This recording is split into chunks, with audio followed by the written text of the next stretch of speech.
Existe um paradoxo no centro do nosso mundo moderno que intriga generais, historiadores e pessoas comuns.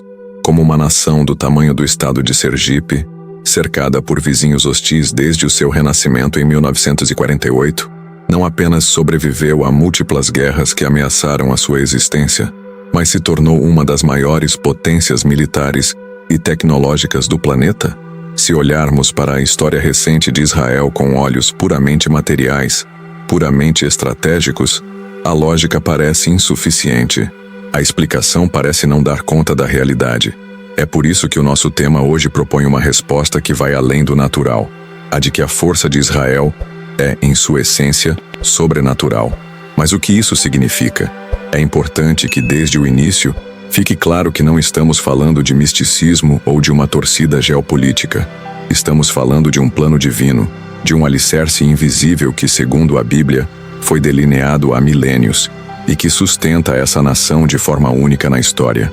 A promessa que eu lhe faço é que esta não será uma análise militar, será uma investigação profética.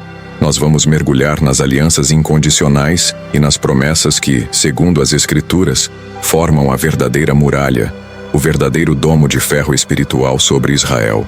O nosso objetivo final é que, ao entender esses princípios, a ansiedade gerada pelas notícias seja substituída por uma confiança sólida no Deus que governa a história e que cumpre a sua palavra.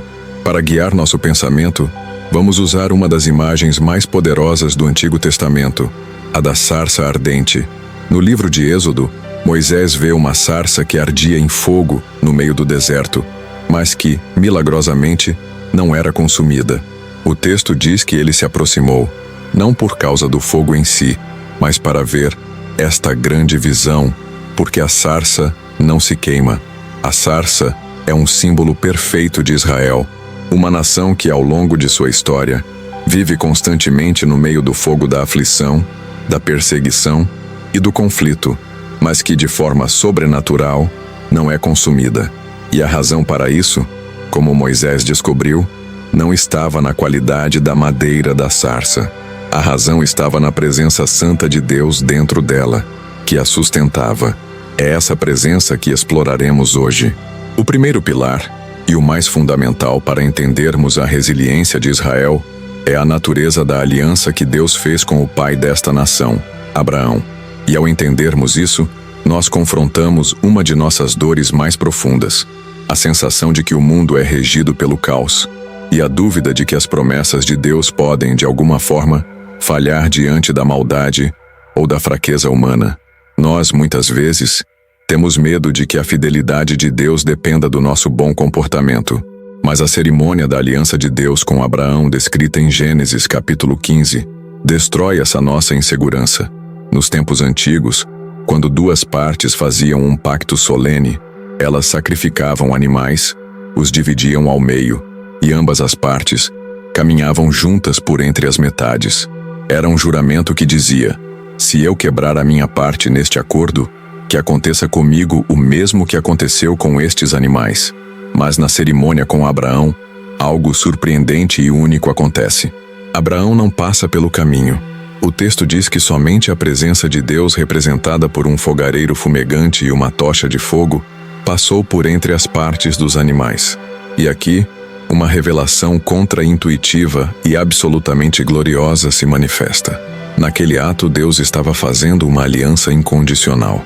Ele estava, de forma dramática, dizendo a Abraão: a responsabilidade de cumprir esta promessa de te dar uma terra, uma descendência e uma bênção é 100% minha.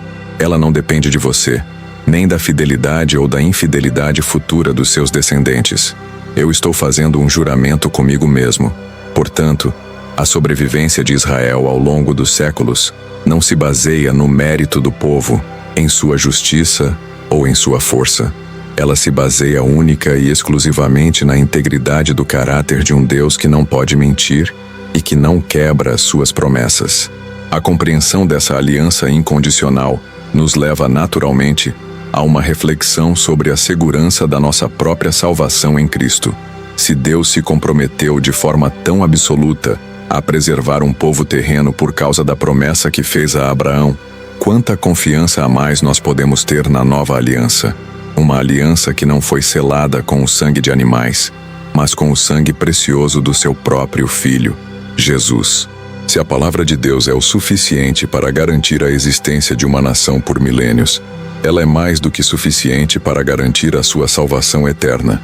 Pense nesta poderosa metáfora. A aliança que Deus fez com Abraão é como um contrato de um empréstimo impagável, onde Deus mesmo assinou no campo do fiador. Não importa o quão insolvente o devedor, neste caso Israel, possa se tornar ao longo da história. Não importa quantas vezes ele falhe, a garantia do fiador é absoluta e inabalável. A força sobrenatural de Israel, a sua capacidade de sobreviver contra todas as probabilidades, é, em sua essência, o crédito infinito do seu fiador celestial. É a reputação do próprio Deus que está em jogo. Se a aliança com Abraão é o alicerce da promessa, a profecia de Ezequiel é a planta da reconstrução. Muitas pessoas sentem um bloqueio, uma dificuldade de conectar um livro tão antigo como a Bíblia com a formação de uma nação no século XX. O salto entre a profecia e a realidade parece grande demais, quase como se estivéssemos forçando uma conexão que não existe. Mas então, nós nos deparamos com a visão do profeta Ezequiel, no capítulo 37. É uma das cenas mais cinematográficas de toda a Escritura. Deus leva o profeta a um vale que estava cheio de ossos secos, completamente sem vida, espalhados, representando a casa de Israel que estava em exílio, dispersa entre as nações. E Deus pergunta a Ezequiel: poderão reviver estes ossos? E então, ele ordena que o profeta profetize sobre eles, e ao som da palavra profética, um barulho ecoa pelo vale. Os ossos começam a se juntar, cada osso ao seu osso, e sobre eles crescem tendões, carne e pele. Mas eles ainda estavam sem vida, até que Deus ordena que o sopro, o Espírito, venha dos 4 cantos da terra e assopre sobre eles. E eles se levantam, um exército sobremodo numeroso. E aqui, a quebra de expectativa se torna um evento histórico. Para muitos estudiosos da profecia bíblica, o cumprimento literal mais impressionante e inegável do Antigo Testamento aconteceu em nosso tempo. Aconteceu em 1948, após quase 2000 anos de dispersão pelo mundo, sem uma pátria, sem uma língua unificada. O hebraico moderno teve que ser, ele mesmo, ressuscitado. O renascimento do Estado de Israel é visto como o som dos ossos se juntando em nosso próprio século. A força moderna de Israel não começou com tanques e aviões. Começou com o sopro sobrenatural de Deus sobre ossos que estavam secos e espalhados por todo o mundo. Essa profecia nos convida a uma nova percepção quando olhamos para a geopolítica. Somos convidados a olhar para o mapa do Oriente Médio hoje, não apenas como um produto de acordos políticos feitos após a Segunda Guerra Mundial, mas como o resultado de um milagre. A própria existência do Estado de Israel, antes mesmo de considerarmos a sua força militar, já é, em si mesma, o primeiro e o maior indício de uma força sobrenatural em ação na história. E essa história de uma nação é, em si, uma analogia da nossa própria alma antes de conhecermos a Cristo. Nós também éramos um vale de ossos secos, espiritualmente mortos em nossos delitos e pecados, sem esperança e espalhados em nossos próprios interesses. Mas a mesma força sobrenatural que foi capaz de reconstituir uma nação a partir do pó é a força do Espírito Santo que nos regenera, que nos dá uma nova vida, que une o nosso espírito ao dele e nos coloca de pé, não mais como ossos secos, mas como parte do exército vivo de Deus. Se a ressurreição dos ossos secos nos mostra o poder de Deus para criar vida do nada, o princípio de Davi nos mostra como ele age na batalha. E este princípio fala diretamente à nossa dor, à intimidação que sentimos quando nos deparamos com os gigantes em nossas próprias vidas. Sejam eles problemas financeiros que parecem insuperáveis, diagnósticos médicos assustadores ou oposições que se levantam contra nós com uma força que parece grande e invencível demais. Quando olhamos para a estratégia de Deus em quase todas as batalhas decisivas de Israel na Bíblia, nós vemos um padrão surpreendente. Vemos Gideão, que para lutar contra um exército imenso, tem as suas próprias tropas reduzidas por Deus de 32.000 para apenas 300 homens, para que a vitória não pudesse, de forma alguma, ser atribuída à força humana. Vemos Davi, um jovem pastor, enfrentando o guerreiro mais temido de sua geração, não com uma armadura, mas com uma simples funda. Vemos o rei Josafá diante de um exército inimigo, enviando não os seus melhores soldados, mas um coral de levitas para a frente da batalha, para louvar a Deus. E aqui, uma revelação contra-intuitiva sobre o caráter de Deus nos enche de esperança. Deus parece, deliberadamente, se especializar em casos perdidos. Ele parece ter uma preferência por lutar contra probabilidades humanamente impossíveis. Por quê? Porque a força sobrenatural que ele concede a Israel e a nós não é necessariamente um upgrade em nossas armas ou em nossas habilidades. Muitas vezes, é a intervenção direta dele que se manifesta de forma mais clara e inegável justamente quando as nossas chances são nulas. A nossa fraqueza aparente se torna o palco perfeito para a demonstração do poder dele. A fé no Deus de Davi nos convida, então, a uma mudança radical em nossa abordagem diante dos desafios impossíveis. Em vez de a nossa primeira pergunta, cheia de ansiedade, ser: como eu posso vencer isso? Que recursos eu tenho? A fé nos capacita a fazer uma pergunta muito mais poderosa e cheia de paz: como Deus pode ser glorificado através desta situação? Essa mudança de perspectiva nos tira do centro da equação e coloca a Deus no centro. Ela nos alinha com o princípio de Davi e abre o espaço necessário para que a intervenção sobrenatural de Deus possa acontecer. Pense nesta metáfora estratégica. A nação de Israel, em muitos momentos cruciais de sua história, foi como um enxadrista amador jogando, simultaneamente, contra vários grandes mestres do xadrez. A lógica, as estatísticas, a razão, todas diriam que ele deveria perder todas as partidas de forma rápida e humilhante.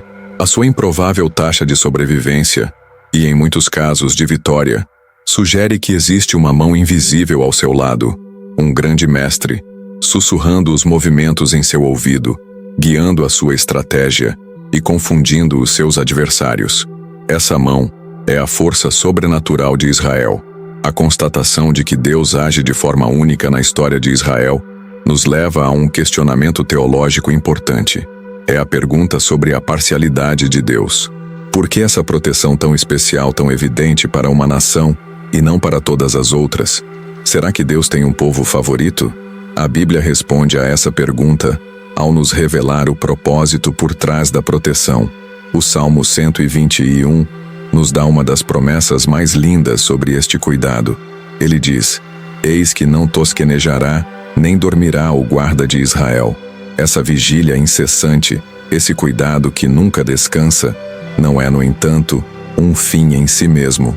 Ele serve a um propósito maior. E a Bíblia, como um todo, nos mostra que a linhagem, o povo e a terra de Israel precisavam ser preservados de forma sobrenatural para que pudessem cumprir uma vocação universal: ser o berço do Messias, Jesus Cristo, o Salvador de toda a humanidade. E aqui, uma quebra de expectativa é fundamental para a nossa compreensão do plano de Deus. A proteção sobrenatural de Israel não acontece por causa de alguma superioridade moral, espiritual ou racial do povo judeu. A Bíblia é muito clara sobre as falhas e a rebeldia de Israel ao longo da história. A proteção acontece por causa do plano de salvação de Deus para o mundo inteiro. Deus protegeu o palco com um cuidado especial para que o protagonista de toda a história, Jesus, pudesse entrar em cena no tempo certo e no lugar certo. E muitos teólogos acreditam que ele continua a proteger este mesmo palco para os eventos que cercarão a volta gloriosa do Rei. Compreender isso nos leva a uma mudança fundamental de percepção. A resiliência inexplicável de Israel não deve nos conduzir a um nacionalismo judaico ou a uma veneração da nação em si. Ela deve nos conduzir a uma adoração profunda a Jesus. Cada ato de preservação na história de Israel, cada vitória contra todas as probabilidades, é um testemunho da fidelidade de Deus e da centralidade de Cristo em seu plano. A força sobrenatural de Israel não aponta para Israel. Ela aponta para a glória do Rei de Israel, Jesus de Nazaré. Pense nesta analogia da realeza. Imagine o comboio que transporta um rei ou um presidente. Ele é cercado por batedores, por carros blindados, por uma segurança imensa e reforçada. toda essa proteção extraordinária não existe por causa dos veículos em si. Ninguém está protegendo os carros. A segurança existe por causa da pessoa preciosa e insubstituível que está sendo transportada dentro do comboio. A proteção especial que vemos sobre a nação de Israel ao longo da história existe por causa do Messias que veio daquele povo e que um dia voltará para reinar a partir daquele lugar. A glória é sempre dele. Muitas vezes, a nossa visão de como Deus age no mundo pode ser limitada. Nós criamos um bloqueio em nossa mente, esperando que a intervenção dele seja sempre mágica, como abrir o Mar Vermelho ou fazer chover maná do céu. E ao fazermos isso, nós deixamos de enxergar uma das formas mais poderosas e constantes que Deus usa para manifestar a sua força: a capacitação da inteligência, da ciência e da criatividade humana. O princípio bíblico para isso é claro. No livro de Êxodo, quando Deus dá as instruções para a construção do tabernáculo, ele escolhe um homem chamado Bezalel e diz a Moisés que o encheu com o Espírito de Deus em sabedoria, em entendimento e em ciência, e em todo o lavor. Deus capacita sobrenaturalmente a mente e as mãos de um artesão com dons práticos e intelectuais para que os seus propósitos sejam cumpridos com excelência na terra. E aqui, uma revelação contra-intuitiva nos ajuda a conectar a Bíblia com as notícias do século XXI. Parte da força sobrenatural de Israel hoje pode não ser apenas a intervenção divina direta em batalhas, mas também uma capacitação divina contínua para a inovação. A transformação de um deserto árido em terras férteis e produtivas, os avanços extraordinários na medicina e, principalmente, a vanguarda tecnológica que fez de Israel uma nação startup, tudo isso pode ser visto como uma manifestação moderna da sabedoria concedida por Deus como ferramenta para a preservação do seu povo em um ambiente hostil. A sabedoria nos convida, então, a expandir a nossa percepção sobre a ação de Deus no mundo.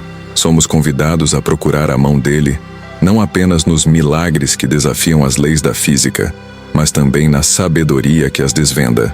A agradecer a Deus pela mente dos cientistas que descobrem uma cura, pela criatividade dos engenheiros que resolvem um problema, pela genialidade dos agricultores que fazem o deserto florescer. É um convite a reconhecer que toda boa dádiva e todo dom perfeito, inclusive os dons intelectuais, vêm do Pai das Luzes, como nos ensina o apóstolo Tiago. Pense nesta metáfora da ferramenta. Deus, para alimentar um povo com fome, nem sempre entrega um peixe já pescado. Muitas vezes, ele dá a um homem a sabedoria para inventar uma vara de pescar ou uma rede revolucionária, que alimentará não apenas a ele, mas toda a sua comunidade. A impressionante capacidade de Israel de se virar, de inovar e de criar soluções de defesa extraordinárias, como o Domo de Ferro, pode ser entendida como o ato de Deus entregando ao seu povo as ferramentas intelectuais necessárias para a sua sobrevivência e para o cumprimento de seus propósitos na história. E assim, ao final da nossa jornada, nós juntamos os pilares que sustentam a improvável e sobrenatural história de Israel. Vimos a promessa incondicional feita a Abraão, onde a própria reputação de Deus está em jogo. Vimos o cumprimento da profecia impossível de Ezequiel, com ossos secos se tornando um exército. Vimos o padrão de Deus de operar através da fraqueza aparente, o princípio de Davi. Vimos a preservação de um povo por causa de um propósito messiânico, centrado em Jesus. E vimos a capacitação divina que se manifesta até mesmo na inovação e na inteligência. Mas aqui, chegamos à verdade libertadora, ao verdadeiro motivo pelo qual é tão importante entendermos tudo isso. O objetivo de olharmos para a força sobrenatural de Israel não é para que nós nos tornemos meros torcedores em um conflito geopolítico. Não é para que desenvolvamos uma teologia de orgulho nacional de um outro povo. O objetivo é profundamente pessoal. O objetivo é fortalecer a nossa própria fé. Se Deus é fiel para cumprir as suas promessas a uma nação por 4.000 anos, de forma tão visível, tão dramática e contra todas as probabilidades, nós podemos ter a certeza absoluta e inabalável de que Ele será fiel para cumprir a promessa de salvação que Ele nos fez em Cristo Jesus. O testemunho de Israel é a prova viva da fidelidade do nosso Deus. O convite final para nós, então, é o de mudar a forma como consumimos as notícias do mundo. Em vez de permitir que as manchetes sobre o Oriente Médio gerem em nós medo e ansiedade, podemos usá-las como um lembrete em tempo real da fidelidade do nosso Deus. Cada notícia que fala sobre a improvável resiliência de Israel, sobre a sua sobrevivência contra todas as lógicas, pode se tornar para nós um outdoor piscando no meio da escuridão do mundo, com uma mensagem luminosa que diz: o Deus da Bíblia é real, e Ele cumpre o que promete. E para selar esta verdade em seu coração, vamos encerrar com uma oração de adoração ao Deus da aliança. Pai, nós te louvamos e te bendizemos, porque Tu és o Deus que faz e que cumpre promessas. Obrigado pela Tua fidelidade, que não falha e que não muda com o tempo. Obrigado pelo Teu poder que se aperfeiçoa em nossa fraqueza. E obrigado pela Tua sabedoria, que rege a história das nações segundo o Teu propósito perfeito. Que a mesma fé no Deus de Abraão, de Isaque e de Jacó, o Deus e Pai de nosso Senhor Jesus Cristo, seja a rocha que nos sustenta em nossas próprias batalhas, e que a certeza do Teu cuidado soberano nos dê uma paz que o mundo não pode dar, não pode tirar e não consegue explicar. Em nome de Jesus. Amém.